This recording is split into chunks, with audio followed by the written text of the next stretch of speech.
Cameron reveals on the after party that Claire told them that she likes black men. However, Cameron stated that none of Claire's past three boyfriends are black, so he may not necessarily believe what she said. Yeah, it seems pretty clear to me that maybe she was capping. Now, I know Claire has a false sense of what a body looks like because that conversation keeps coming up. Yeah. So did she equate a big butt to black men? Because there's a stereotype out there that black men like big butt and big butts like black men. Well, hey, look, there's a lot of negative stereotypes about us, so Keep it clean, keep it clean, keep it clean. all I'm gonna say is welcome to Cliff Alerts.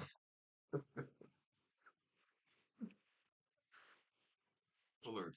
Today we're gonna be talking about Lifetime Network's reality-based TV series, Married at First Sight, season number 17, episode number 10. Before we get into it, please like, share, and subscribe. You like the It's way a I good did that? Like the way I did that? Please click that like button and that notification button and send us your comments because this is an interesting discussion to have Yeah, it can go sideways real quick. real quick. Hmm. But we gotta keep it clean. And non-stereotypical. Amen. Hmm. Come on with the So truth. Claire and Cameron are in bed and they're talking about their relationship and their situation. Yeah, and they revisit the conversation or discussion from the day before when they, or days before when they had that housewarming party. Yes, and Cameron revealed then that his father was gravely ill Yeah, and that Claire was shocked that his family did not really know that he was married. right. Yeah, yeah, she was caught off guard by a number of revelations that were Yes, made by yes, Cam. Yeah, you're right. And on top of that, there seems to be an estranged relationship going on between the two men. yes. Stuff like this is hard to talk about, especially if you don't have a relationship and someone gets sick. Sure, and that has to be difficult to navigate if you are dealing with a parent in that situation, and also the relationship dynamic is not what it could and or should be, or Right. maybe what either one of them want it to be. Claire encouraged Cameron to share stuff when he knows about it because she thinks that he's hiding stuff Yeah, and from her. at the same time as it relates to this particular conversation, she did say that she was grateful and appreciative that he had revealed that kind of personal information about his family background to her. Yes. Hmm. And they're having dinner, and he's flirting with her, telling her that he's using big words because he's so educated. And you can see him really trying to make an effort to get some sort of connection going with her. Right, but he's not getting the response. So he asked Claire a direct question. He asked her, does she want him? Yes. And Claire didn't answer the question.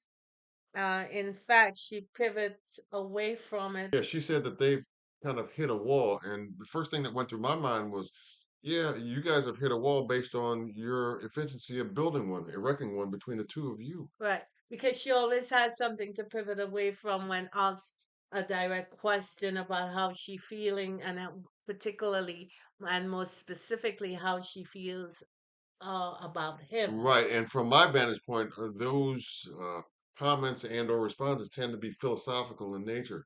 Claire seems like she's totally disconnected from Cameron at this point.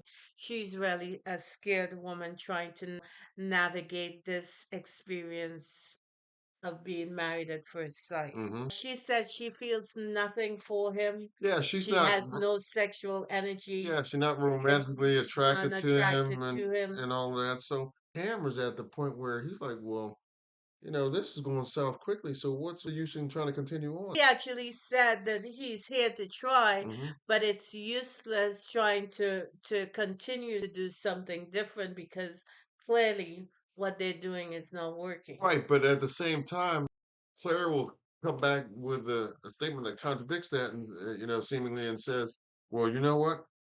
Anything can happen, but she will, I guess, for camera's sake or whatever, try to make it work out." I don't know whether she's she's trying to convince herself because based on what I've seen of some of the things that she's responded to and the way she's responded to 'em, I'm not necessarily buying into the genuineness of her efforts. They're getting ready to meet with Dr. Pia. She can't really fool a therapist, and Even though she is one, huh? Dr. Pia notices that neither of them are wearing their wedding bands.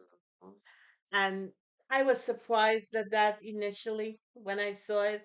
And Claire said, well, it doesn't seem like they're connecting Claire said she's feeling lost, confused, and really drained by what's the been going. Yeah, experience. the experience of the And event. that both of them are trained. Now, she can't speak for him, so I'm not sure why she's trying to. Right, and she also revealed that she feels like they're both being honest about things that are going on, and I'm like, I had a raised eyebrow about that, and the reason Yeah. why is because of what I hear her saying, Yeah, and showing. Dr. P asked them well exactly what they're doing. It seemed like if they're drained by the experience, that means they're not having fun. He said that long term their relationship has no viability. He feels like he's stuck and that their outlook is bleak. Hmm. Yeah, and he also mentions to Dr. Pia that there is this big piece that we haven't gotten on the same page about, and that piece being the differences that we have on about religion. Yeah, he did say that, but on the after party, he said that conversations regarding religion can be worked out. Yes, He said they are compatible. right, So he still believes that they're a good match. They were matched well, but right. he is sensing Claire's resistance. Right. Dr. Pia suggests two things for both Claire and Cameron to do. One is to have fun, more fun, and to kind of start from the beginning and focus on what both of them enjoy individually as well as a unit, Yeah, a marital unit. And and I and think that was good yeah, I thought that was advice. good. And she also suggested that you guys need to focus on what is working, not focus on what isn't working. The couples meet up and they go to this sort of potluck situation. Hmm. And they're all there, including Lauren and Orion, and Hmm. they share that they're now divorced. So at this point, all the couples are experiencing some level of difficulty. So they have an open and honest discussion. Cameron says that he likes Claire a lot. He says something about he loves her, and immediately she starts shutting him down. Oh no, don't say that. You're gonna make me cry and all that other stuff. Right. But again, it seemed like she always want to interrupt when he wants to be vulnerable and say something, kind to her. And you see a guy really trying to impress this woman, but he's coming up short every time. Right. Cam also said to Claire in the presence of everyone there at the group that she's the best person I've met. Yes, he did. Okay. So you can tell just based on the sentiments from him that hey, look, I like what I see and I'm trying to make it work. So when they get back by themselves now, he asked her directly if she wants him, and she started going around. She said no, she's not sure. Did she say she's not sure? Yeah, she said she didn't know, so She she didn't didn't answer know. that question. So he said that right through here, I'm gonna start sleeping in the other bedroom.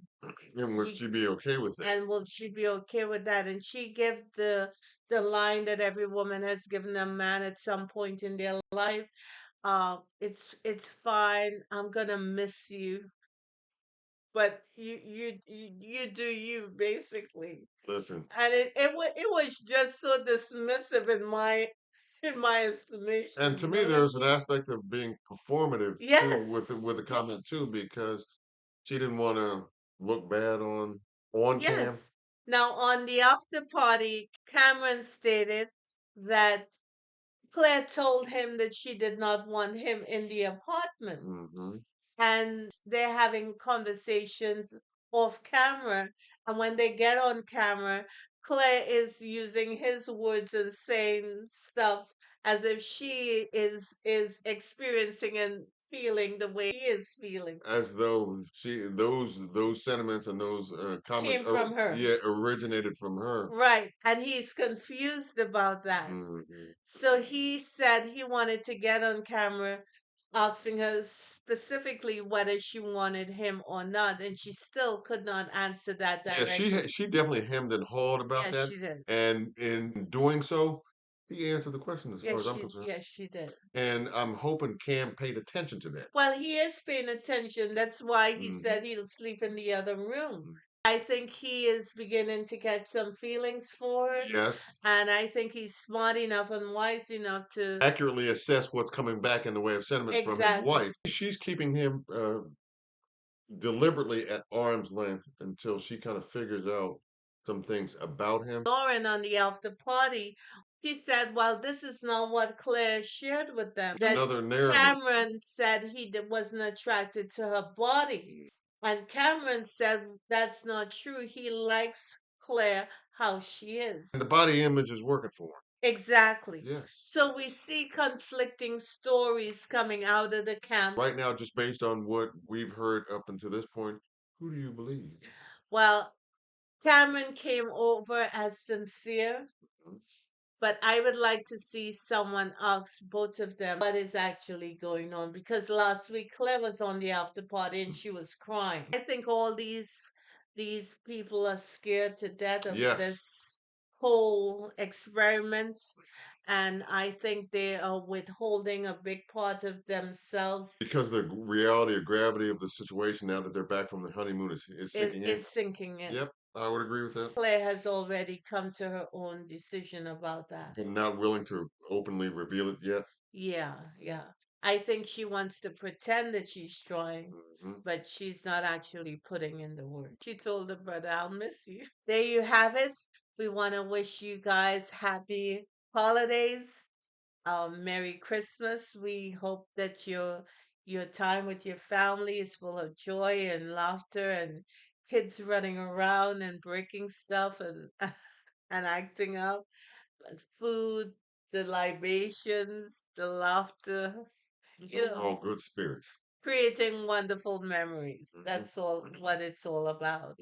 And for you who may not have company, we wish you peace and blessing, and know that you are loved. God bless you all. Thank you. Mhm. Happy holidays.